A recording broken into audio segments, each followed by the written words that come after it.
છે અને life time સાથે રહેવાનું છે, પતિ પત્ની મા બાપ દીકરા દીકરી બધા, ત્યાં થોડુંક ઝૂકી જેવું, નમતું કરવું.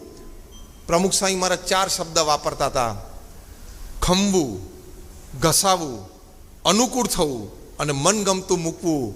એમાં નાનપ નથી, પણ તમે તમારા અહમ કરતા સંબંધને વધારે અગત્યતા આપો છો, એની સાબિતી છે. અહમ કરતા તમે સંબંધને વધારે માન્યતા આપી, પ્રાધાન્ય આપ્યું, મહત્વ આપ્યું, તો જ તમે ખમી શકો, અનુકૂળ થઈ શકો, મનગમતું મૂકી શકો. એ ક્રેડિટ છે. અને છેલ્લી વાત કરવાની જે પ્રમુખ સ્વામી મહારાજે કરી કે ભગવાન પ્રત્યેની શ્રદ્ધા અને ભક્તિ દ્રઢ કરવા, એનાથી પોતાનું આત્માનું કલ્યાણ થાય, તો એ પણ મનુષ્ય જીવનનું ફળ છે.